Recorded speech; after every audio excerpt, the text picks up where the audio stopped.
Padre, no? So, it's nice to be back again dito sa ating manukin. Last na update ko sa inyo, isisiw pa sila, di ba? Hindi ko sila na-update kasi sa inyo. Kasi sobrang busy na, nag-debay kami, and then nag-ensayo na pala ako. May update ko nga pala kayo, Padre, sa kung saan na tayo nag-ensayo at anong team na yung lalaroan natin. Naantay ko lang talaga yung confirmation.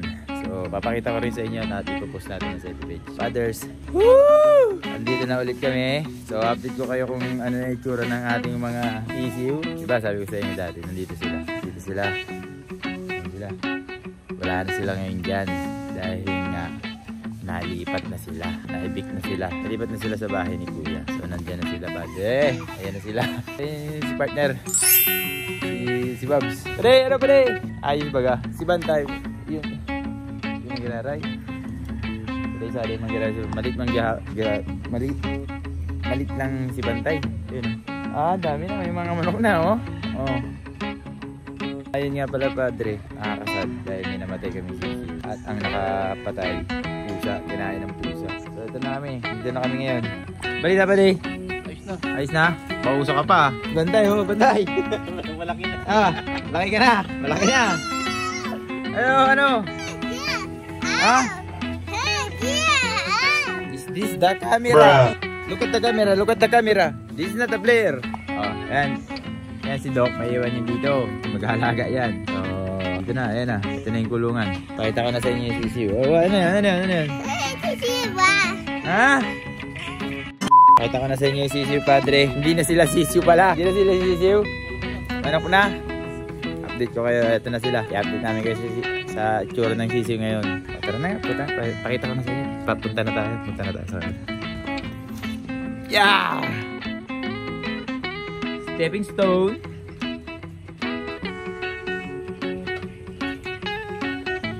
Medyo ano malambot to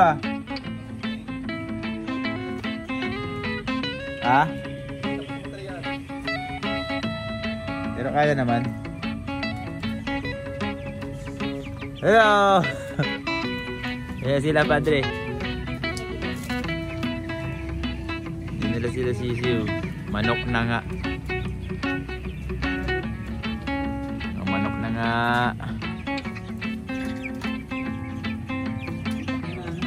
Lalaki na nila, oh. Kumain pa yung isa. Hihingal, Ayan, tumatakbo na sila. Pagkano lumalapit pag sisiw. Malalaki na, mukhang mabibigat na to Yan sila, Padre, lalaki na nila yung langaw, ito pala yung langaw, Padre. Kaya pala may nakabili si Padre ng partner ko ng pang sa langaw para pag dumapo dito ganyan mangyayari sa langaw. Yan yung langaw, nilangaw daw kasi. Ayan sila ayan sila. Dami nila furnace sa lahat ng tali ayan buti ka mo hindi naabot, hindi natutuka. Alin? Mga sisiw? Ay mga manok? Pwede, ito pala yung mga langaw, Pwede. Natrap na sila buti hindi naabot para matuka. Hindi nila tinutukayan pero grabe ang dami. Ganyan, paano nakaano yan dyan? Hindi ako nung fly glue. Fly glue? Nilagay mo dito sa tali. Tapos, talaga malangaw dito? Malangaw talaga yan. Kung malangaw talaga, ginawa ko ng paraan. Kasi pagkagabi kasi, hindi sila mahilig sa mga itim. Oo. Pagkagabi, pag natapo yan, wala na. Ayos natrap sila lahat So, ano yan? Wala na. Hindi ba? May langaw yan, pero di mo walang langaw. Kumakain na, may langaw Oo. Di mo wala na langaw, pero hindi yan gano'ng karami. Mga kailis na lang. Trap na sila Hindi na nambiro ko problema sa pagmanok. Langaw. Yung problema sila, sa manok, yung langaw. Dami. Laki na nila Siya pa yan. Kasi mayroong 21 days na pataas. May ang iba yan tumitimbang ng 500 grams per 50 grams per day. Pag mga malaki pa 1 kilo may gitna, mga 1 na yan. Tumitimbang na yun 100 mga ano 100 grams per day. Kaya, Parang yun na sila pa di, parang hinihingal sila. oh, mainit eh. Ganun talaga. Eh dapat wala may electric fan. Pag malaki yan talaga, pag malaki yan talaga. Hinihingal. So, Dito hindi gano'n mainit eh. Hindi mo kailangan na maglagang tutok ng electric fan. Ang init lang dito, nga lang, alas 12 lang. 12, launa. Mainit.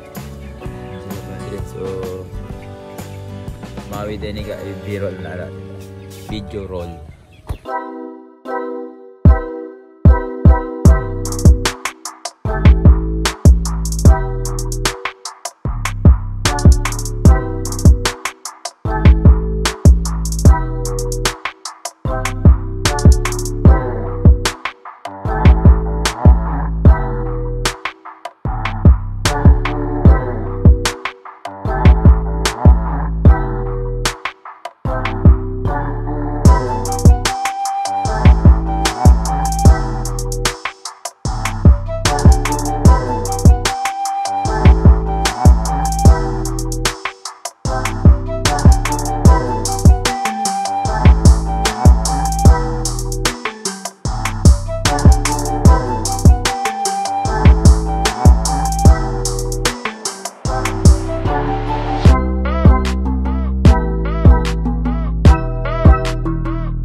Sa pade, kamusta yung ating mga 45 days? Okay na, malaki na. Malalaki na. Nasa ano na, 21 days, 22 days. 22 days. Ilang days na lang din. Mga Harvest na. Mga 10 days na lang, harvest na yun. Ang ano natin pade, ang problema nga lang, nakaltasan tayo ng 5, no? Oo, dahil sa pusa. Oo, okay na Nadali. yun. At least hindi marami. Sakto lang yung nadali ng pusa. Maliit pa lang, nadali ng pusa. Kasi mas masakit pagka malaki na, saka na pa nadali ng pusa. Mas malaki yung gastos doon ng patuka. Hindi man yung nadali ng pusa kasi nga lang pade, ang bantay natin, putik yan. Siya nang kumain ng ano ng aso. Ay, ng pusa, ng manok ko. Siya nang kumain ng pagkain ng manok ko. Doon. Bantay ito. Kaya ano eh, pade yung ano, ano mo na sa kanila para kung sino yung gusto mong order. Baka may gusto mong order sa ano natin, baka may gusto mong order pa din sa ating mga viewers. Pakita natin yung ano. Kita natin. Yung Baka may gusto kasi mong order mga manok. ng ating 45 days. Di ba, padre? Ano ba, padre? Meron dyan, malamang may mag-order dyan. Let's go. Akit tayo din eh. Yan. Ito na yung natin. 45 days. Ito na sila. Yung mga manok natin. Yan. Malusog yan. Walang mga sakit. Tapos, ayan. Tingnan nyo naman itsura. Na parang malusog na Mas malusog. ano nga yan pa din, no? Yung walang balahibo pa din, mas okay yan, you know? Para mas kulado. Oo, mas okay yun pag walang balahibo. Para mas kulado. Para mas kita. Ang ginamit namin ditong mga ano, vitamins tapos feeds, halos all organic ang ginamit namin. So, kung sa lasa, mas okay yung lasa niya. Oo. Sa lasa. Yung manok. Oo. Pag inano na, pag chinikin-joy mo na. Ito yung ginamit namin na na feeds. Ito yun. Kita nyo naman yan. Ginamit namin na feeds. Talagang ano yan, walang halong chemical yan. Walang halong chemical. Chemical yan. Yung natural broiler feed. Natural, oh. Natural yan yung ginamit namin. Hindi kami sponsor nito pero baka naman.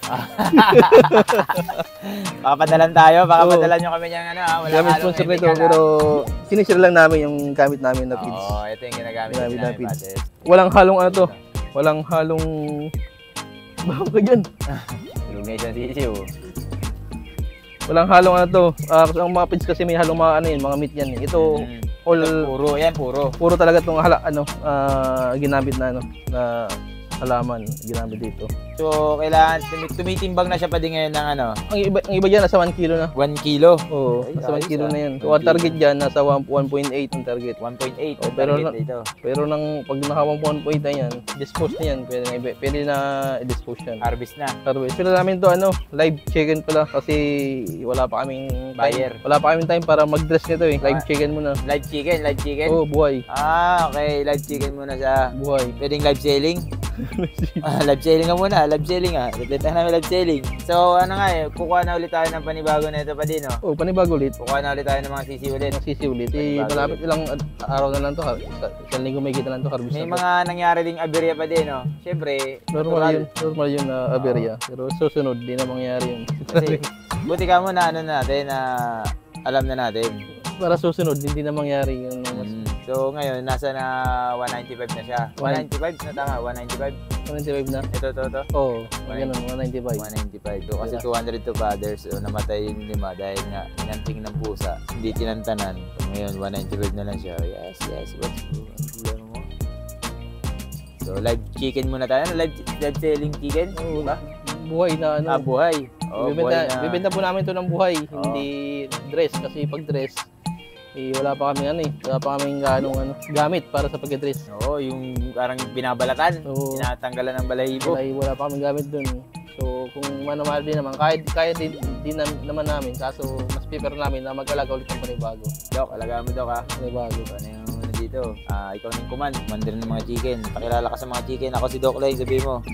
Ako si Doc. Sure yan na maganda lasa ng mga manok. Hindi katulad ng mga binibenta sa palengke na parang malansa, ganun. Hindi, ganito yun. Mas maganda yung lasa nito. Ito.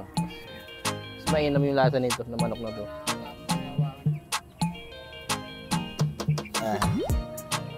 Diba? Bigat na, no? Bigat na nga, oh. Kala mo liit lang, pero... Kala mo liit lang, pero bigat na nga, oh. Diba? Sige na, baba ka na. Okay sila. Okay sila, padre. So, yan na nga, padre. Live chicken muna tayo ngayon, live chicken. So, baka naman gusto nyo order dyan ng mga malapit na bare months na. Mag-bare months na. Bare months na. Alam nyo na yung mga ihahanda-handa natin dyan. Mga panghandaan nyo, ready na sila, Hanap nyo na daw, sabi niya, buy me. Ano nga pala kami, ang location namin sa, Binangonan Rizal. Location namin. Binangonan Rizal lang.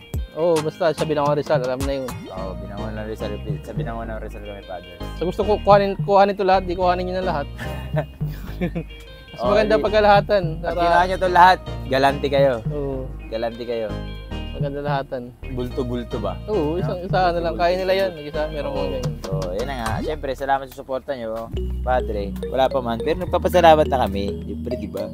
Bulto-bulto yan. Yes. Bantay, bro. So, yan na nga. Yan na pa din. Ano pa ang ma-explain mo sa kanila about sa pag-ano ng 45 days. Yun lang na siya. Pero kami isang ginagamit dito na na all like natural na vitamins. Yun naman yung isang product ng yung Progastro Gold. Mas maganda yun gamitin kasi natural din yun na ginamit namin. Bali may ginamit lang kami dito na isang vitamins na hindi natural. Yan ginagamit namin. Yan yung parang yan. Kung sa tao, yan yung parang Gatorade. Kung tawagin, yan yung extra energy na iniinom nila. Kailangan kasi ng manok yan, lalo ngayon na mainit, hinihingal sila. Kailangan na yan. Yan na nga, mga 45 days. Mura lang to. Sa live chicken, magkano kilo sa palengke ngayon? Nasa 180 yata, 1 o 200, mga ganyan. Basta i-PM mo lang ikaw pa din, no? Oo, PM nyo lang si Melvin. Sino sa amin? Ito, ano niya, Facebook page niya, yan. PM nyo lang siya, fathers. Siya na makipag-ano sa inyo. Ang target harvest nito ay October 15 ang harvest. Ang harvest October 15. October 15, October 16, mga ganyan ang target harvest nito. Ayos pala. Malapit-lapit na. Malapit na talaga. Ang target harvest nito. Lapit-lapit na to, fathers. So, let's go. Bye na.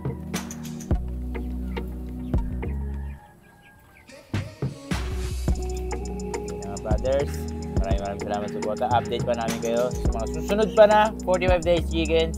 That's a wrap. I'm out. Sunod na harvest. Sunod na harvest.